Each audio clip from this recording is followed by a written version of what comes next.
Alright, so we're going to start off this series on the map of Data C. And here we go. As spawning here at the top right, we have our purple Terran. Hailing from Mexico. He's a Sidestorm Gaming's special.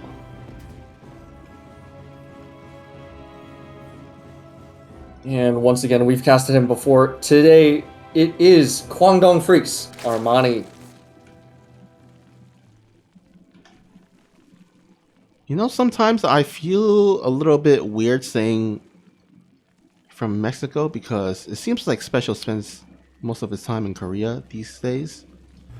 Right. Like, he's pretty much honorary Korean citizen. Yeah, for sure. Especially with countries in that region, I'd have to say that it's a little bit more involved. You know, well, no place is as involved as the U.S. Obviously, the U.S. has, you know, a very bloody and dark history with immigration, and actually the U.S. was really the birthplace of immigration law with the Chinese Exclusion Act. But as I was saying, East Asian countries, they also tend to be a little bit more strict. So I think that it's really cool that Special gets to live there permanently, or well, at least semi-permanent. I'm not familiar with his situation, but I believe he lives there semi-permanently. Otherwise, he couldn't play in GSL. Yeah. I think he's there on a work visa. Okay. Yeah, he's been there for many years now. So I believe he also knows how to speak some Korean languages. When you're in a foreign place like that, you tend to pick up their language a bit. Right. Now, what about accent, Snoopy? Do you think that he has developed a Korean accent? Oh, I don't actually know. Maybe I don't know. I feel like I can't really tell because Korean. There's a certain accent that in which the Koreans speak when they're speaking Korean, but also a different accent when they're speaking English. So, right. But then being that Special is, primarily a English-speaking person, it's like when he does speak in English, I'm not sure if it's his regular accent or if he's adopted it from, living in Korea for so long. Right.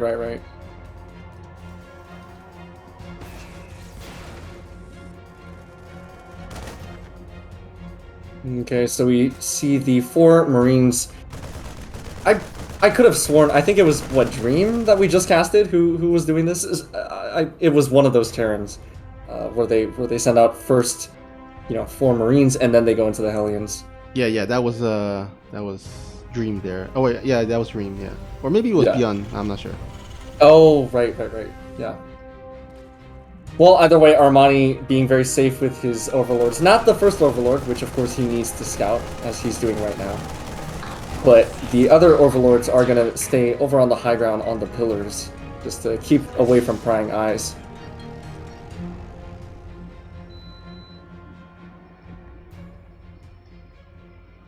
Alright, looks like the Hellions going to lurk around, trying to find any creep tumors to snipe down. By the way, great Overlord placement there. We'll see the move out of Special's army. Yeah. It kind of reminds me of that old chess sort of, mantra, lesson, whatever you want to call it, where you want to take control of the center of the chessboard. That's where the most control is. And so that Overlord is definitely giving ARMANI a lot of vision. Look at that, Special literally parking his Hellions directly under the Overlord, so the placement could not get better than that. Alright, looks like Special trying to distract ARMANI with the Marine drops to try to sneak in with the Hellions, but those 4 Queens, well positioned, will be able to defend that 3rd base. So Special not quite finding the damage that he is looking for.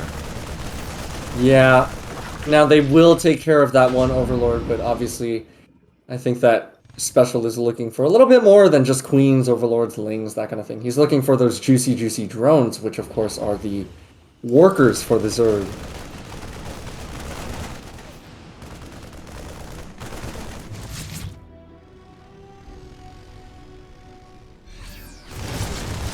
Oh no, looks like a... Oh wow, actually a little bit of a mistake by Armani. A couple of queens did chase a little bit too far off of creep. At the same time, we do see a Raven coming into the main. It's going to eat some shots from that Spore Crawler, so it's going to take a little bit more damage than Special would like. Oh, these Hellions, though, they're actually going to get caught. They're going to get trapped in a corner. Ouch, that is not looking too good. So, overall, 3 drones out of that whole thing for, what, 5 Hellions? 4 Hellions? I don't know if that was worth it. Yeah, that's a lot of Hellions to lose to. Yeah, I just think Armani just dealt with that so well. Had all his army in the correct position. Was able to get this around, and at this point, I like where Armani is at. He's going to be able to establish a really decent supply lead in terms of the work account. Right, right. And yeah, he can start spreading the creep tumor because there's no Hellions, you know, riding around trying to take it out. Yeah. I think that Raven just got killed, or something got killed over in the natural as well. But I want to know something that's pretty interesting.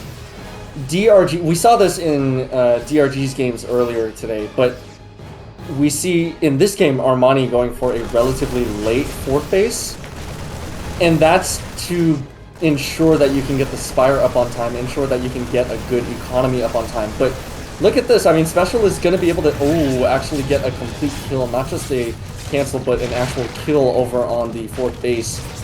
So is this like a new meta thing for Zergs against Terrans? Like they delay their 4th and they choose to get Aspire. And I mean, it makes sense in theory, right? Like all that you lose is, I mean, a hatch, but you don't actually lose much in terms of drone counts and that kind of thing. You actually get your tech up at the same time. So what do you think? Is this actually a meta thing? Well, I guess, you know, when you go for a Mutalisk like this, you're going to be vulnerable in terms of the ground force. So sometimes you'll see, you know, the Zergs delay their 4th base to get a bit more units to defend. And right now, Special, he's on the aggressive end, so it's, you know, Armani can't really feel safe enough to get that early, you know, that early hatchery, Right, 4th base. right. So, you know, just making sure he has enough on the ground, and also buying enough time to get those Mutalisks out. And then he can start getting his extra bases. He has. It looks like he has finally thrown down the 4th base. Also, was trying to get a 5th base because his 4th base was so delayed, but that will get shit done by Special. In the meantime, Special gonna have to lift off his 3rd CC here, as the Mutalisk. There's really not a lot for these Mutalisks and Wings, as the bulk of the army is out and about in the middle of nowhere.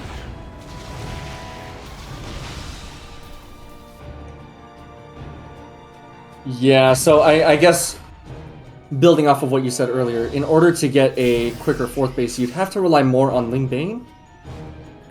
Oh, excuse me, sorry.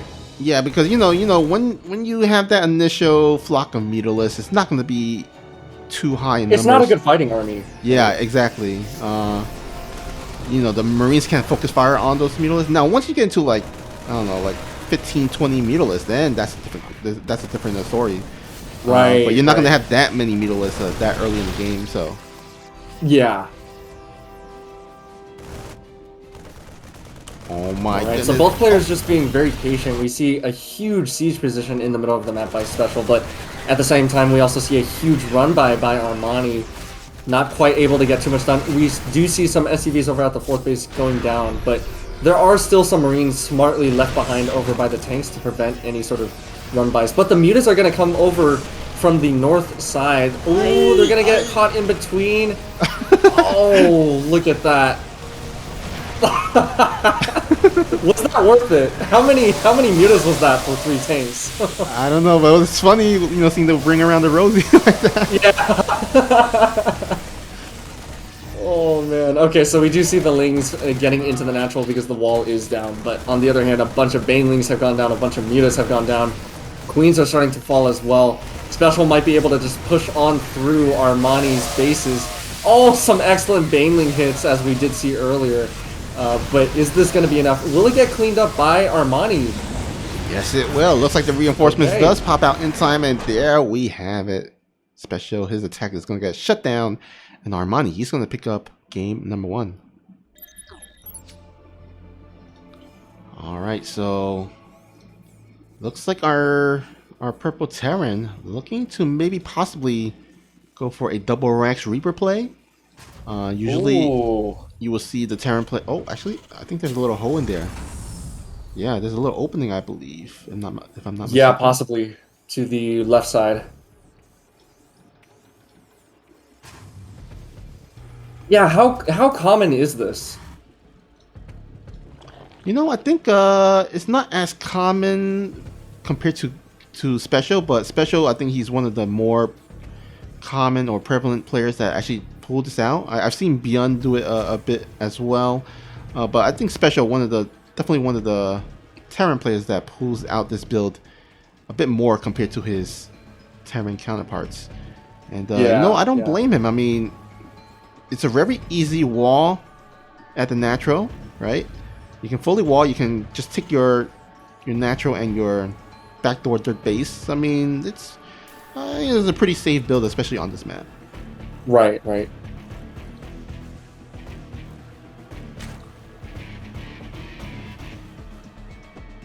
So I like Armani's Overlord pathing. He's going to basically guarantee a scout of the main. And the funny part about that is that it's going to be pretty confusing. At least at first, right? He's going to be thinking, wow, that's weird that I don't see any... The barracks count is literally 0 in the main. But I think that before long, he's going to realize that it's because the 2 barracks were actually built as part of the natural wall. Now, this Reaper is... Is it a little bit early? I think that the first Reaper is just a little bit early because of the barracks placement, so maybe that could give Armani a clue. Now, of course, the second Reaper does sort of seal the deal in terms of what Armani thinks he's up against. Yeah. I mean, that's a important thing to note is that his Reaper was arrived early because of that barracks placement is a bit closer to the Zerg's base, and yeah, if there was any doubt, you know, that secondary Reaper there arriving so early, I think he knows what's up. Now the question is he facing up against a double Rax Reaper, or sometimes you will see a triple Rax Reaper, which is even more committed. And right. So he has no confirmation of this quite yet.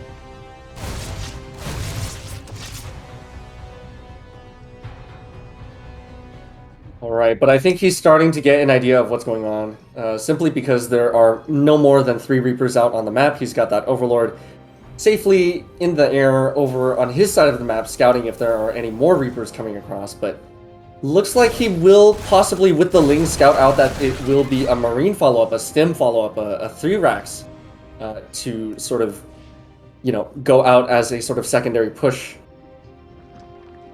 Oh, wow, Sorry, I'm a little bit distracted. For a second, it looked like one of those creep tumors was, like, off of creep. But I guess it was on an individual patch of creep, like 1 hex or 1 square. Yeah, sometimes you do see Zerg players build their creep tumor at the very edge of the creep to spread it out as far as possible. And sometimes, in certain angles, it does look like that creep tumor is building on a non-creep area, but in fact, it is. It's like, you go into the desert, it's really hot, and you get some certain illusions. A mirage. Yeah. Okay, so we see Armani going for +1 Carapace. Now, does that indicate anything to you? Or is that just like a very safe sort of normal upgrade to get? Well, I guess it kind of indicates that, because Carapace upgrade, it does favor those that are melee and range units. So it might signal maybe Roach, Ling, Banelings, maybe Ravagers as well. Yeah. Because if you're focusing on Lings, Banelings, and Mutalisks, you probably get the melee upgrade instead. Because both the Banelings and of course the Lings will favor or will benefit from that. Especially if you get like an upgraded Baneling, I think +2 melee Or wait, was it +1? I think plus. I think it's +2 that one-shots SCVs. Right, yeah. So that's important when, you know, trying to establish some Baneling run-bys. Okay, so this double drop is going to get cleaned up, at least for now. The Queen's doing a good job of forcing back the medevacs. Lings and Banes, of course, contesting the Marines on the ground as well. Oh, okay, so they're going to see this pretty aggressive drop location. Wow, look at that. So Armani taking his 4th base, you know, it is in the pocket, but it's still a 4th base, whereas his opponent is still on 2 bases only. Special not actually taking a 3rd command center just yet. So this could go in favor of Special, where, you know, he catches his Zerg opponent off guard. Like, hey, I have way more units than you expected because I didn't get a 3rd base. Or it could just mean that Special falls behind and Armani takes the series.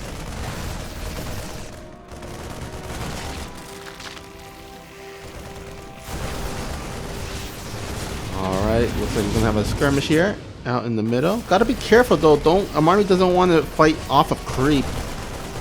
That is definitely something that could kind of hurt him in the butt later on. Right. But here we go, Special with a great tank positioning there at the backside. Oh man, this is such an awkward fight. Those slow banelings as well, going down the ramp. Oh my goodness.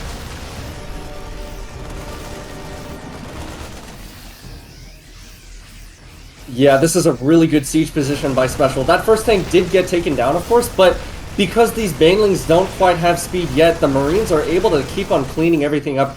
Look at that, a couple of Liberators coming into play here too. Honestly, I feel like Liberators are pretty underrated against banelings. I mean, you know, they're able to pick off those units pretty quickly. Queens especially as well. Look at that, banelings are going to roll on forward, but they're not going to get anything done, and GG is called. Special is going to tie up this series. Alright, so Tropical Sacrifice, one of the maps that is quite large. The bases are, you know, a bit more spread out. There's no backdoor dirt base like we did see in the previous map. Right. So kind of a different dynamic, but very pretty map, I gotta say. I mean, it's like a lot of green trees, very interesting flower plant looking thingy. Yeah. This weird animal as well. I'm not quite sure what it is, but it looks like a Pokemon monster. Yeah. We've also got the tiling. You know, you've got those red splotches of granite types of whatever, and then mixed in with the traditional stone. Right. As a Minecraft player, you know, this really speaks to me. No, I'm kidding. But I do have to say, I feel like they're going for a bit of that Tal'Darim sort of aesthetic. For those of you who have played the campaign, you probably know what I'm talking about. The one Protoss faction where it's very dark and very brooding. But yeah, this Reaper is gonna get some damage done. Gonna try to kill a Ling. We'll get one. Nothing too special. Haha. But yeah, it's just gonna contest the high ground for just a little bit longer, but nothing out of the ordinary just yet. Now Special is going for a quick 3rd command center, looking to play a longer macro game than he did the last game. So a little bit interesting to note. Yeah, you know what? I'm gonna rely on Hellions for the time being, and I'm wondering, can Special, or will Special, go mech this game? Because, I mean, he's teammate with Gumiho. We all know how Gumiho is so good at mech play. And, you know, Special himself, actually, you know, besides Gumiho, one of the more, one of the Terrans that commonly goes for mech play, more usual than compared to other Terrans. So, I'm thinking, maybe possibility? Yeah, well, the Hellions definitely set him up in that direction. You know, more so than a Marine drop or something of that sort. And we also do see the tech lab on the barracks. So the question is there going to be stim on the barracks, or is it going to be switched off onto the starport? But we also see, oh, okay, so it's not going to be Stim. We might see the potential for, well, a man can only dream, right? A man can only hope. Yeah, it's going to be a Raven. Exactly, yeah. You read my mind. I was really praying. I was like, please, please let it be VCs, but that is not going to be the case in this game.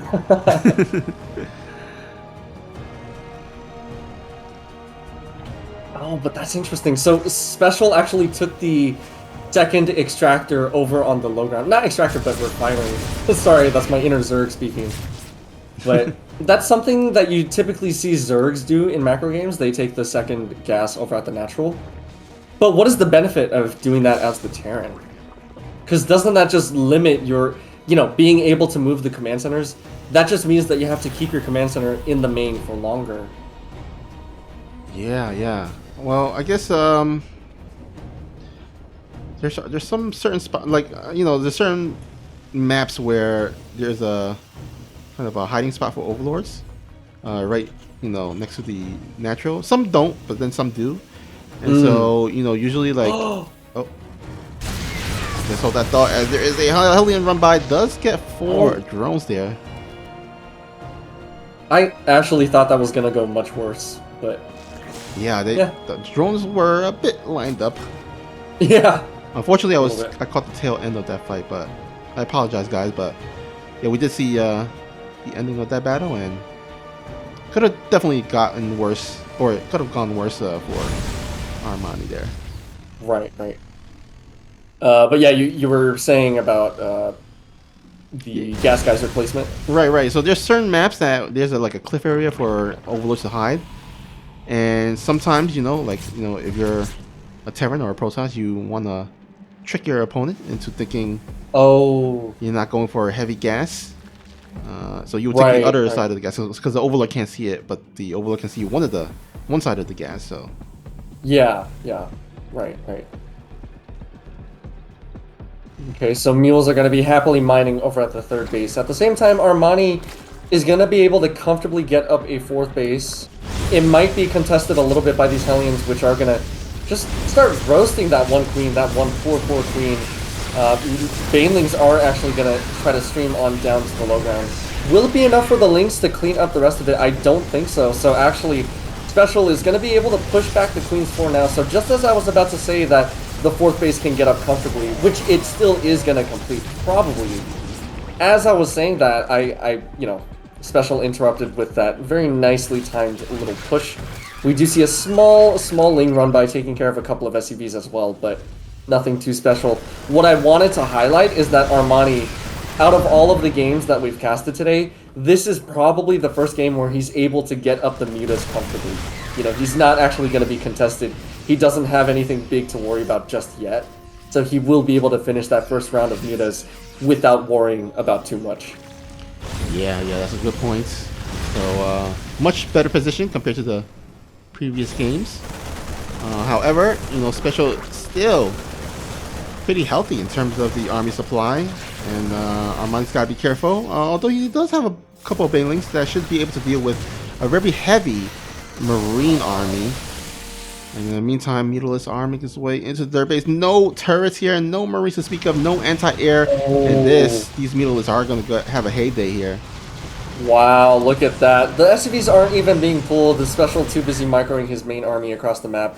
Mutas are going to go into the main base as well, where there is a missile turret finally starting to build, but not quite in time. Look at that. 15 SCVs have already gone down. Now, okay, so those Mutas are stuck in that corner. Oh, can they get out?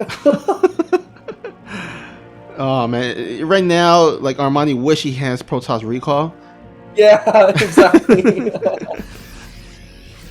Mothership, take me home, but ooh. Oh, wow, that went so much better for ARMANI than I thought it would. Oh, amazing. Alright, looks like he will have the majority of his Mutalisks get out alive, and should be able to regenerate those health rather quickly. Looks like Special's trying to search for it. However, again, this is a large map, so kind of hard to play hide and seek. Right. As you mentioned earlier, and I'm just starting to realize this as I look at the planetary, these bases are really, really, really spread out. Like, it could be very difficult for, for example, a Protoss to defend a third base when their natural is on the high ground, when they have to split up their shield batteries or something like that. Just theorizing certain scenarios where that could be difficult. Yeah, they are definitely spread out, more so compared to the other maps. Oh, can he get this? Oh. He does. He takes out the upgrade. Excellent move by Armani. Speaking of spreading out, he was able to magic box over that first Thor, taking it down relatively quickly, but more importantly, taking down the Widowmine Drilling Claws upgrade, which of course is burrow speed for the Widowmine. So that is quite a bit of a delay from special. Yeah, he's gonna have to rebuild that tech lab. In the meantime, looks like the Mutalisk. Oh, let's scout that Widowmine there. Oh, that is so many Banelings. Oh man.